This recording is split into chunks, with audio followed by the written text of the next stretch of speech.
Never before offer national హైవేపై ఆకర్షణీయమైన commercial plots గజం కేవలం 5,999 రూపాయలకే. Welcome to Suman TV. సేనతో సేనాని ఇందాక ఒక ఎపిసోడ్ చేసాం. ఎపిసోడ్లంతా పాజిటివ్ చేసాం. అదేకి నానానికి బొమ్మ బొరుసు రెండు చూడాలి. కాబట్టి ఈ దశాబ్ద కాలంలో పార్టీ ఎదిగిన తీరు, ఆ తర్వాత అధికారంలో వచ్చిన తర్వాత పార్టీ కేడర్ని విస్మరించిన తీరు కూడా మంచి చెడు రెండూ చెప్పుకోవాల్సిన అవసరం ఉన్నది. అటు జనసేన అభిమానులు కావచ్చు, కేడర్ కావచ్చు, సుమన్ టీవీ సాక్షిగా మనకు వచ్చిన సమాచారాన్ని చెప్పాలని అనుకుంటున్నాం. ఎందుకంటే ఎంతోమంది త్యాగధనుల వల్ల ఆనాడు స్వాతంత్రం సాధించాం.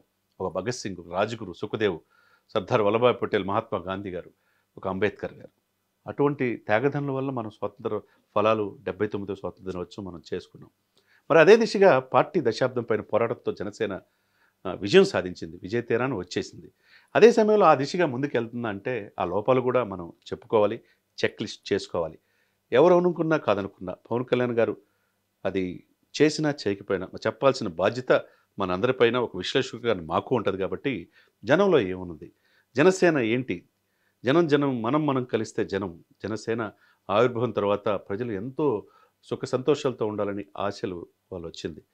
జనతో అంటే సేనతో సేన అని టైటిల్ ఎదిరింది. మరి బొమ్మ కూడా బ్లాక్ బస్టర్ అవ్వాలంటే కొన్ని సంస్కరణలు కూడా అవసరం అనేది ఆ నోట ఈ నోట వినపడుతున్న మాట. ఇదే సమయంలో 7 వయసులో చంద్రబాబు నాయుడు గారికి ఇప్పుడు కూడా ప్రజలను కలుస్తున్నాడు, లోకేష్ గారు కలుస్తున్నారు, పార్టీలో కేడర్ అందరూ అందుబాటులో ఉంటుంది. అదే జనసేనలో ఎందుకు ఉండలేకపోతుంది? జనసేన కేడర్ కొంతమంది మాత్రమే ఎందుకు లోపలికి వెళ్ళగలుగుతున్నారు, మిగతా వాళ్ళు వెళ్ళలేక ఎందుకు పోతున్నారు అనేది క్షేత్రస్థాయిలో చాలామందిలో ఉన్న మాట. ఇప్పటికీ అది సెట్ చేసుకోవాల్సిన బాధ్యత జనసేనకు ఉంటుంది, పార్టీ అధినేతగా ఉంటుంది. ఎందుకంటే ఆ నలుగురే శాసిస్తూ ఉన్నారు. ఆ నలుగురికి నచ్చిన వాళ్ళే ఆఫీస్ లోపలికి వెళ్తాం, మంగళగిరి ఆఫీస్ లోపు, లేకపోతే పవన్ కళ్యాణ్కి కలిసే అవకాశమే లేదు. ఒకవేళ కలవాలని లోపలికి వెళ్ళినా కలవించే అవకాశమే లేదంటున్నారంటే మరి పవన్ కళ్యాణ్ గారు కూడా మీతో దశాబ్దం పైన నడిచిన వాళ్ళ పరిస్థితి ఏంది, భుజాలు అరిగేలాక జెండాలు మోసిన వాళ్ళ పరిస్థితి ఏంటి, ఆస్తులు పోగొట్టుకున్న వాళ్ళ పరిస్థితి ఏంది, కేసులు పెట్టించుకున్న వాళ్ళ పరిస్థితి ఏంది. ఆ క్యాడర్ మీరు 3 రోజులు చక్కగా 25 నుంచి 30 వరకు విశాఖపట్నంలో చేస్తున్నారు, అందరూ కూడా అప్రిషియేట్ చేస్తున్నారు.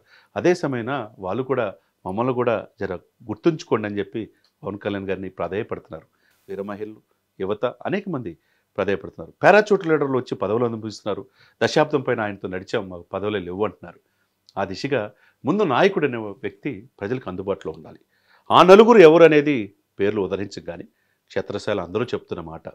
ఆ నలుగురిని క్రైటీరియా తీసుకుని, ఆ నలుగురిని ఫీడ్బ్యాక్ తీసుకుంటే 4 కోట్ల మంది ప్రజల మిమ్మల్ని గురించి ఏమనుకుంటున్నారో కూడా ఆలోచించుకోవాలి. పవన్ కళ్యాణ్ గారి విషయంలో ఎవరు ఒక్క మాట అంటానే అర్హత లేదు. అనేక ఆయన్ని వ్యక్తిగతనం చేసిన ఏమైందో కూడా ఇప్పుడు అనుభవిస్తూ ఉన్నారు.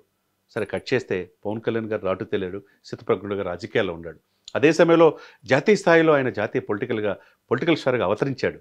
కానీ ఉన్న పార్టీని మన కుటుంబాన్ని సరి చేసుకోవాలంటే జనసేన పార్టీని క్షేత్రస్థాయిలో తీసుకెళ్లాలి. ఆంధ్రప్రదేశ్ వ్యాప్తంగా, తర్వాత తెలంగాణ వ్యాప్తంగా, తర్వాత వీలైతే దేశవ్యాప్తంగా ఉండాలంటే మరి పార్టీలు ప్రక్షాళన చేసుకోవాల్సిన అవసరం ఉన్నది కదా. పార్టీ ఆ నలుగురు చేతిలో ఎందుకు ఉంది, ఆ నలుగురు ఫీడ్బ్యాక్ ఎందుకు కీలకమవుతుంది? 12 కమిటీలు వేశారు. ఆ 12 కమిటీలో వాళ్ళ నచ్చిన వాళ్ళు ఉంటారు, మిగతా వాళ్ళు లేరు అని ఆ నోట ఈ నోట వినపడుతున్న మాట. మరి అది సెట్ చేసుకోవాల్సిన అవసరం ఉన్నది, పార్టీ ప్రక్షాళన చేసుకోవాల్సిన అవసరం ఉన్నది. పవన్ కళ్యాణ్ గారు నీతికి నిజాయితీకి మారిపోయారు. ఆయనకు డబ్బు సంపాదించాలి ఏవలేదు, ఆయన ఏదో చేసి పదవి పొందాలనే ఆకాంక్ష లేదు. ఒకవైపు యువరాజు పట్టాభిషేకానికి వడి అడుగులు వేస్తూ ఉన్నారు టీడీపీ. అదే సమయంలో 2014 త్యాగం చేసింది పవన్ కళ్యాణ్ గారు. ఈ రాష్ట్రానికి అనుభవ వ్యక్తి ముఖ్యమంత్రి కావాలని చంద్రబాబు నాయుడు గారిని ఆ రోజు సీఎం చేసింది పవన్ కళ్యాణ్ గారు. మరి అదే సమయంలో 2019 విడిగా పోటీ చేసి ఓడిపోయారు. 2024లో అన్కండిషనల్గా రాజమండ్రిలో 53 రోజులు జైల్లో ఉన్న చంద్రబాబు నాయుడు గారిని ఆ పార్టీ కేడర్ కూడా పట్టించుకోలేని సమయంలో అన్కండిషనల్గా సపోర్ట్ చేసింది ఎవరు? పవన్ కళ్యాణ్ గారు కాదా? మరి మాతో కాదు, మా వెనక్కి కాదు, మాతో నడుస్తారు అని చెప్పి అన్నారు. కార్యాలయాల్లో చంద్రబాబు నాయుడు ఫోటోతో పాటు పవన్ కళ్యాణ్ గారి ఫోటో ఉంది. ఆ ఫోటోకే పరిమితమా? కొన్ని శాఖలు మాత్రమే నియంత్రణలో ఉంది, మిగతా శాఖలు నియంత్రణ లేదు అని చెప్పి అన్నారు. ఈ 14 మాసాల్లో మరి ఎందుకు ఇట్లా వస్తుందనేది కూడా ఆలోచించుకోవాలి. మరి పవన్ కళ్యాణ్ లేకపోతే ఇప్పుడు అధికారం లేదు కదా ఆంధ్రప్రదేశ్లో. ఆయన చెప్పిన ఫార్ములా కనుక అంగీకరించకపోతే కేంద్ర ప్రభుత్వం సెంట్రల్లో ఉండేది కాదు, అదేవిధంగా రాష్ట్ర ప్రభుత్వంలో మళ్ళా జగన్ ఉండేవాడు. అది అందరికీ తెలిసిన అంశమే. కాబట్టి ఇక్కడ మనం తప్పులు ఏం జరిగినాయి, ప్లస్లు చెప్పుకున్నాం ఇందాక, ఇప్పుడు మైనస్లు చెప్పుకోవాలా. ఎందుకు ఈ పరిస్థితికి దారితీసిన పరిస్థితులు ఏంటి, క్షేత్రస్థాయిలో పూర్తిగా అవగాహన ఉందా లేదా, కార్యక్రమాలు కరెక్ట్గా జరుగుతున్నాయా లేదా, ప్రతి నియోజకవర్గానికి సమన్వయకర్త ఉన్నాడా లేదా, వాళ్ళ మీద ఆరోపణలు ఉన్నాయా లేదా, కొత్తగా పార్టీలు చేర్చుకున్న వాళ్ళ సీనియర్స్ని ప్రాధాన్యత ఉందా లేదా, దాన్ని టీడీపీ అంగీకరిస్తుందా లేదా, ఎందుకు అంగీకరించదు? ఎవరి పార్టీ వాళ్ళకి ముఖ్యం. మరి 21 సీట్లు మీరు 50 సీట్లు పోటీ చేయాల్సిన 21 సీట్లకే ఏ, ఇదైపోయి తగ్గినప్పుడు వాళ్ళు ఎందుకు తగ్గరు? మేమే ఉండాలంటే కాదు కదా. ఒక కొవ్వూరు ఇన్సిడెంట్ మనం చూసాం. మరి ఒక్క సామాజిక వర్గానికి 14 పోస్టులు వేసుకున్నారు. మరి అక్కడ నిరసన తెలియజేస్తే అక్కడ వాళ్ళని సస్పెండ్ చేశారు. ఇక నిన్నగాక మొన్న గన్నవరంలో ఏమైందో తెలుసు. జనసేనకి ఇచ్చిన పదవిని టీడీపీ వాళ్ళు లాక్కెళ్ళిపోయారు. తర్వాత రాజ్యాంగంలో ఏం జరిగిందో తెలుసు. అదే జరుగుతుంది. ఇట్లా రాష్ట్ర వ్యాప్తంగా ఒక్క చోటగానే కాదు, ఉత్తరాంధ్ర కావచ్చు, రాయలసీమ కావచ్చు, కోస్తా కావచ్చు, పార్టీ ప్రక్షాళన చేసుకోవాల్సిన అవసరం ఉంది కదా. జనసేన లేనిదే ఈరోజు టీడీపీ ఉండేదా, కూటమి ఉండేదా అనేది ఆత్మపరిశీలన చేసుకోవాలి. అందరి నోట అదే మాట. కాబట్టి ఎక్కడైతే జరుగుతుందో, ఎక్కడైతే పొరపాటు జరుగుతుందో పవన్ కళ్యాణ్ గారు జర జాగ్రత్త. మీ పక్కనున్న ఆ నలుగురే కాదు కీలకం. 4 కోట్ల మంది మీ యొక్క ప్రతి కదలికని ఇది చేస్తూ ఉన్నారు. ప్రతి కదలికని మీతో ఫాలో అవ్వాలనుకుంటున్నారు. అనేక మంది మేధావులు కూడా మీతో నడవాలనుకుంటున్నారు. నడవాలంటే వాళ్ళకి అందుబాటులో మీరు ఉండాలి. మీరు ప్రజల్లో అందుబాటులో ఉన్నారు. 75 సంవత్సరాల వయసులో కూడా చంద్రబాబు నాయుడు ఇప్పటికీ ప్రజల్లో అందుబాటులో ఉండి వాళ్ళతో సెల్ఫీలు దిగుతున్నాడంటే మరి ఏంటి? యువ నాయకుడు లోకేష్ గారు కూడా అందుబాటులో ఉన్నారంటే ఆ పార్టీ కీలకంగా 50 లక్షల సభ్యత్వం ఉన్నారు. ఈ పార్టీ కూడా దాదాపు 13.5 లక్షల క్రియాశీలక సభ్యత్తులు ఉన్నారు. మిమ్మల్ని నమ్ముతున్నారు, మీకు ముందుకెళ్తున్నారు.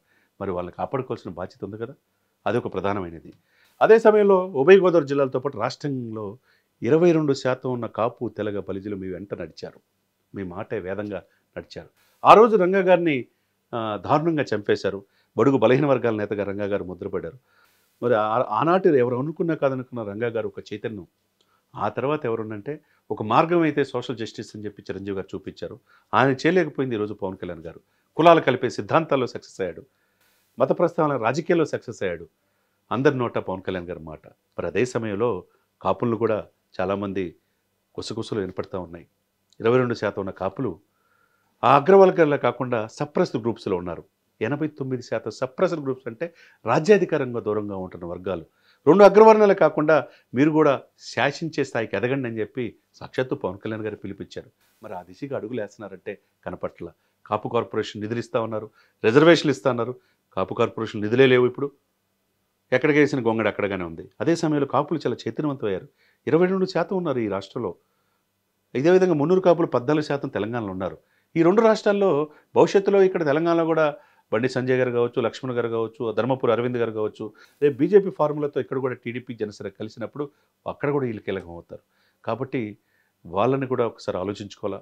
95% మంది జగన్మోహన్ రెడ్డి గారు కూడా కాదని కాపులంతా వన్ సైడ్ జనసేనతో పాటు టీడీపీని బీజేపీని గెలిపించుకున్నారు. మరి వాళ్ళు ఇచ్చిన వాగ్దానం నిర్వర్తించుకోవాలి కదా. 14 నెలలు అవుతుంది. ఆ దిశగా ముందు అడిగేయాల్సిన బాధ్యత ఉంది. అంటే కాపుల్లో ఒక్కటేనే కాదు, బడుగు బలహీన వర్గాలకి నేతగా, మత్స్యకారులకి ఇదిగా, ఎల్లి కులంలో పుట్టిన అని మాట్లాడే అనేక సమస్యలు పరిష్కరించే మీరు ఆ కులం యొక్క సమస్యలు కూడా దశాబ్దాలు పోరాడి ఆ కులాన్ని అణగదొక్కుతున్న తీరుని కూడా మీరు న్యాయం చేయాల్సిన అవసరం ఉన్నది. ఏదేమైనా కానీ పవన్ కళ్యాణ్ గారు మీరు మంచి మనిషి. ఆ మంచితనం అతి మంచి కూడా మంచి పద్ధతి కాదు, కరెక్ట్ కాదనేది చాలామంది నోట వినపడుతున్నమాట. ఆ నలుగురిని నమ్మితే మిగతా పార్టీ భవిష్యత్తు ఏంది? మీ అన్నగారిని త్యాగం చేశారని ఎంపీ సీటు కోసం, ఇప్పుడు ఎమ్మెల్సీ చేసి మంత్రం చేస్తారు, ఇంతవరకు చేయలేదు. ఆ తర్వాత పార్టీ ప్రక్షాళన చేసుకోవాలా. ఏ పార్టీ ఈరోజు 21 మంది పోటీ చేశారు, రేపు ఏమో ఏదైనా గుర్రం ఎగరావచ్చు అన్నట్టు రేపు 175 పోటీ చేస్తారేమో, లేకపోతే బీజేపీ మిమ్మల్ని ముఖ్యమంత్రి కావాలని కోరుకుంటుంది. అదేవిధంగా ఎప్పుడు చంద్రబాబు నాయుడు గారిని మీరు 15 సంవత్సరాలు మీరే ముఖ్యమంత్రి కావాలని మీరు కోరుకుంటున్నారు. మరి పార్టీ క్యాడర్ కూడా మీరు ముఖ్యమంత్రి కావాలని వాళ్ళకు కూడా మనసులో ఉంది కదా. కాబట్టి ఇవన్నీ కూడా చిన్న చిన్న తప్పుల్ని సరి చేసుకొని ఈ జనసేన నూతనగా ఏర్పడిన ఈ పార్టీ దశాబ్దం పైన పోరాడి అద్భుతమైన విజయాన్ని సాధించింది. మరి అప్పుడు సరి చేసుకోవాల్సిన అవసరం ఉంది కదా.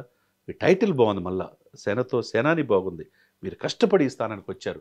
లగ్జరీస్ జీవితం, 1000 కోట్ల రూపాయల ఆదాయం అన్నీ వదిలేసుకొచ్చారు.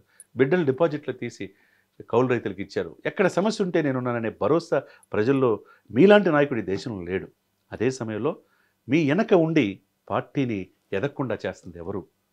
కీలకమైన వ్యక్తుల్ని ఆ మంగళగిరి ఆఫీస్ లోపలికి రాకుండా చేస్తుంది ఎవరు? వాళ్ళకి నచ్చిన వాళ్ళనే పదవులు ఎలా ఇప్పించుకోగలుగుతున్నారు? వాళ్ళని ఒక్కసారి ఒక కంట కనిపెట్టి చూడండి. మీకు పెద్ద సమస్య కాదు. మీకు అన్నీ తెలుసు. ఎందుకంటే మీతో మేధావులు అనేక ఐఏఎస్లు ఐపీఎస్లు మీతో వచ్చి ఎమ్మటే వెళ్ళిపోయారు మిమ్మల్ని కాదని. కానీ ఎక్కడ కూడా మీద ఎదరపడలా, సింగిల్గానే ఉన్నారు. స్ట్రగుల్ పడ్డారు, మిమ్మల్ని వ్యక్తిగత అన్నం, మీరు ఒళ్ళంతా గుల్ల చేశారు, కానీ ఎక్కడ భయపడలా. మిమ్మల్ని వదిలిపెట్టి వెళ్ళిన వాళ్ళు ఎందుకు వదిలిపెట్టామని ఇప్పుడు బాధపడుతున్నారు. కాబట్టి ఇప్పుడు ఉన్నవాళ్ళు మీకు శాశ్వతం కాదు, నిజమైన విశ్వాసమిత్రులు కాదు. మీలో లోపాలను ఎత్తి చూపిన వాళ్ళే నిజమైన స్నేహితులు. కాబట్టి మేమేదో ప్లస్ చెప్పినప్పుడు మైనస్ చెప్పినప్పుడు మేము కూడా దాదాపు 2-3 సంవత్సరాల నుంచి 3 సంవత్సరాల నుంచి రాష్ట్రంలో జనసేన పార్టీ ఏంటి ఇంపార్టెంటు, ఎటువంటి కొత్త రాజకీయాలతో వస్తున్నాడు పవన్ కళ్యాణ్ గారిని ఆశీర్వదించాలని చెప్పి కొన్ని వేల ఇంటర్వ్యూలు మేము చేసాం. మమ్మల్ని కూడా విమర్శించవచ్చు, విమర్శించినా మనం చేసేది ఏం లేదు. జరుగుతున్న పొరపాటుని సరిదిద్దుకోవాల్సిన సమయం ఆసనమైనది. పార్టీ ప్రక్షాళన చేసుకోవాల్సిన సమయం ఆసనమైంది. ఎవరైతే కష్టపడతారో వాళ్ళకి పదవులు ఇవ్వాల్సిన అవసరం ఉన్నది. అన్నిటికంటే ముఖ్యం నాయకుడు జనానికి అందుబాటులో ఉండాల్సిన అవసరం ఉన్నది. ప్రగతి భవన్కి ప్రజలకి దూరం అయితే ఏమైందో తెలంగాణలో చూసాం. అదేవిధంగా తాడేపల్లి ప్యాలెస్లో ప్రజలకి దూరం అయితే ఏముందో జగన్మోహన్ రెడ్డి గారిని చూసాం. కాబట్టి నిత్యం ప్రజల్లో అందుబాటులో ఉండే వ్యక్తిగా ఈ రోజును మీరు 24 అవర్స్ ఒకవైపు సినిమాలు చేస్తున్నారు, ఒకవైపు రాజకీయాలు చేస్తారు. ఈ రెండు చేయగల సత్తా మీకుంది. అదే సమయంలో ఎవరు నీ వాళ్ళు, ఎవరు నీ మంచి కోరుకునే వాళ్ళు, ఎక్కడ జరుగుతున్న తప్పులు సరిదిద్దుకోవాలా, ఈ మెకానిజం అనేది జనసేన పార్టీలో లోపించింది. అది సెట్ చేసుకుంటే జనసేన పార్టీకి ఒక అద్భుతమైన ఒక 50 సంవత్సరాలు 5 దశాబ్దాల రాజకీయ జీవితం సుస్పష్టంగా ఆంధ్రప్రదేశ్లో కనపడతా ఉంది. సుమన్ టీవీలో మీ పర్సనల్ అండ్ బిజినెస్ ప్రమోషన్స్ కోసం కింది నెంబర్కి కాంటాక్ట్ చేయండి.